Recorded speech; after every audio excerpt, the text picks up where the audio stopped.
Live from downtown Detroit, home of WDIV and Click on Detroit, Local 4 News at 5 starts now. Got the rain out of here early today, and if you thought we were going to finish today with dry conditions, think again and why that pattern may repeat itself multiple times going into the weekend. Sean? The city going door to door now, having a conversation with Detroiters about getting the COVID-19 vaccine. Some surprising answers from the people who opened the doors. But we begin tonight with Detroiters demanding answers from the post office. They all want to know, where is the mail?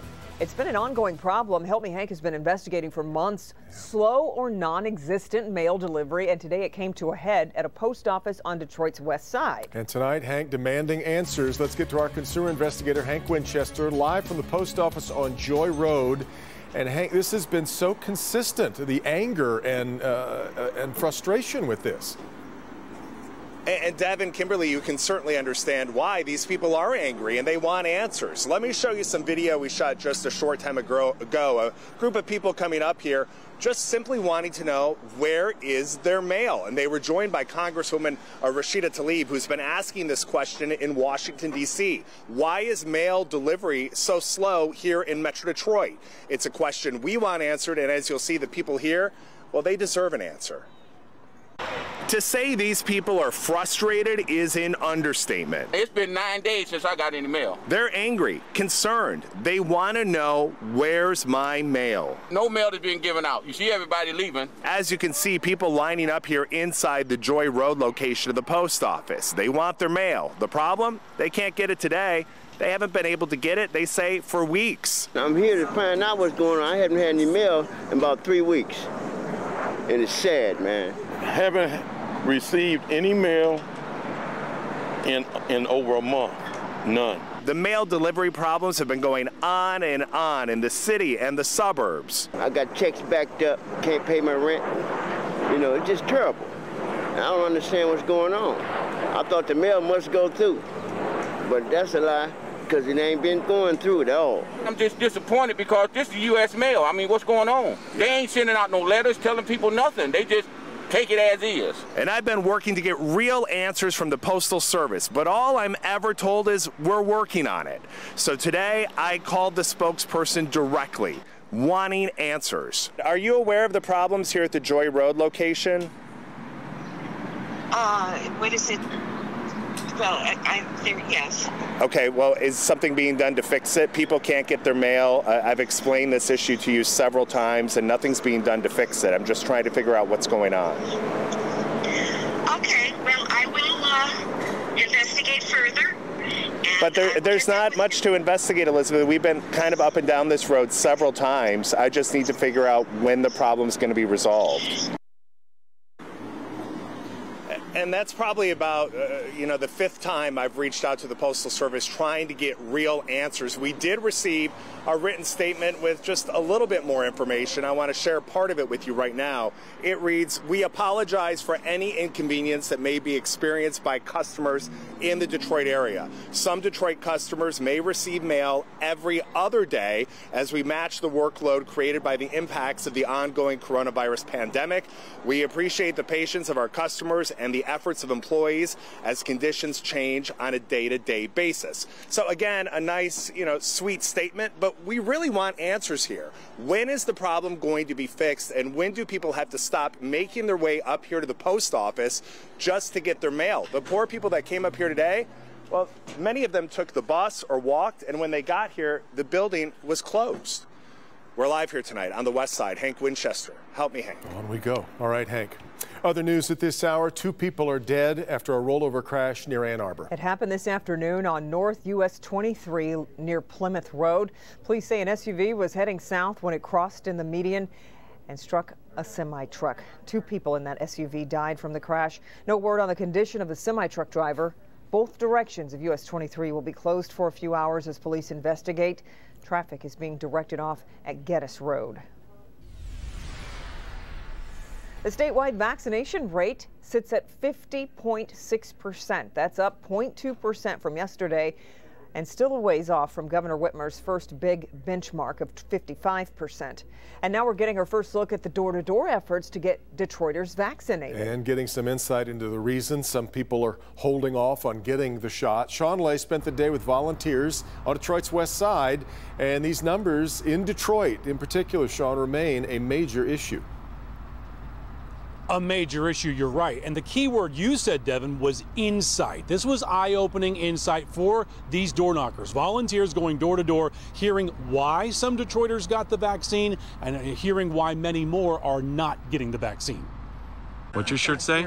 Fully vaxxed. Feeling good. Feeling good? Man, I'll reach out, know how I go. And a team going door to door. I'm just going to put a flyer on their thing so they can gain information without asking, without talking, Come along and keep up with Darius Carey. We're just passing out flyers on the COVID vaccine, more information and stuff like that. Yeah, you have a good day, man. You're looking at a $1 million effort paid for by a grant to knock on every door in the city to connect with as many people as the city can. Making sure everybody knows about the vaccine locations, where to go, who to call, what to do. You want to take a flyer here? Yeah, I'll take one. Because of the low numbers of Detroiters who have not gotten vaccinated, how disappointed is the city so far? Vaccinating younger people is just a little harder to do. From a young person, what's a common response you would get? I think the most common response is to wait and see. Mecca Shabazz is 26. She is wait and see. I feel like I'm healthy. It's not really that I'm scared about it. Robert Davis is 80. He says he doesn't know much about the vaccine. I'll probably go get it today. You never know. Not giving up about getting information to Detroiters. Yeah, we will get this done. Volunteer Anthony Brinson. Why did you get it? To be honest, I wanted to take some of the power back from this nasty virus. I mean, so much devastation, so much hurt, separating us from our loved ones. If the vaccine will help me get back to hugging my loved ones, I'm for it. Back here live, Andrew, that volunteer you just saw on your screen and we spoke to, said he's not giving up and not deterred. So these groups will be out for the next 3 to 4 months. They've already knocked on 5,000 doors, put on these door hangers. They have 235,000 doors left to go. Devin, Kimberly, back to you. It's interesting, Sean. So this effort really isn't to convince Detroiters to get the vaccine, right? That's the hope and the goal, but right now they want to have a conversation with people, and they want to let people know that there's an open and walk-in vaccine clinic within walking distance or a short drive from their house. And then on the back of the door hang it says, still not sure, get answers. There's a phone number here. You can talk directly to a nurse if you have some questions about the vaccine. Yeah, just trying to open some doors of thought here. All right, Sean. Meanwhile, the number of new coronavirus cases continues to decline. Today, the state reports 2,527 new cases in the past 24 hours, the third straight day below 3,000. 126 new deaths are being reported, including 51 from a review of vital records. With the vaccines, the state has received 9.7 million doses, getting close to 10 million, 7 million of which have been administered. It's about 50,000 new shots in a day.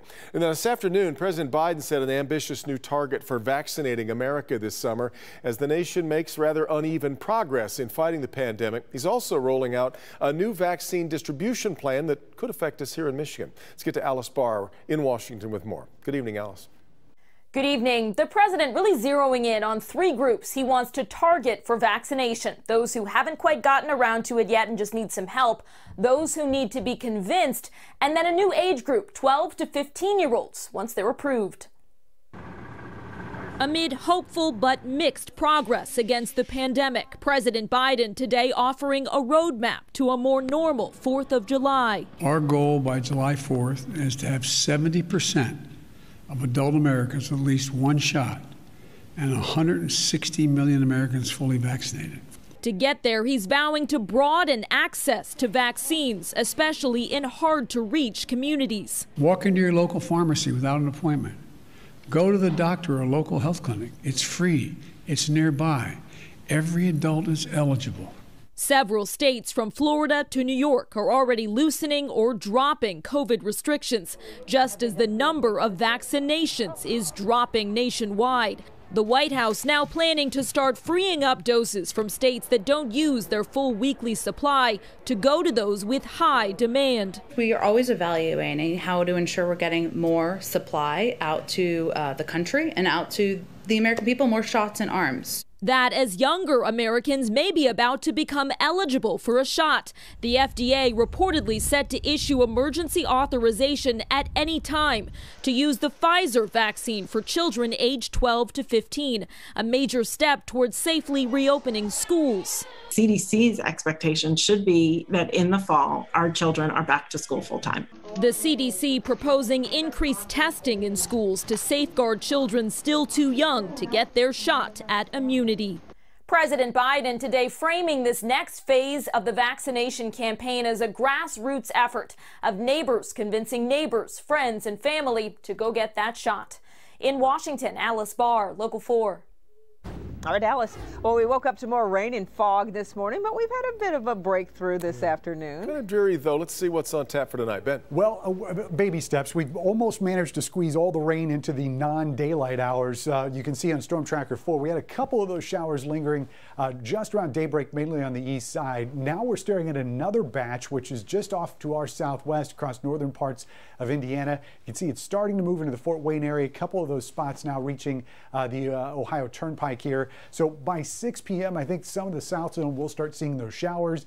And then once we get later into the evening, a lot more of us are going to get wet as well. So temperatures moving from 63 to 51 by midnight tonight. It's going to be another cool start and another cloudy one as well. But we do have some sunshine, some being the operative word in the forecast, and we'll look at that. Plenty of rain chances remain. Temperatures still trending colder, and some changes to discuss for Mother's Day Sunday, all in a few minutes, guys. All right, Ben. A death investigation underway tonight in Dearborn Heights. News here at 5, what neighbors are saying tonight after an elderly woman was found dead inside a home. Also, they're called the new normals. Ahead at 5, how a decade's worth of data shows Michigan's climate is changing in a pretty big way. Doc? A vaccine may soon be available to kids aged 12 and up. I'm Dr. Frank McGeorge. Coming up, what still needs to happen before the shots get the go-ahead for older kids.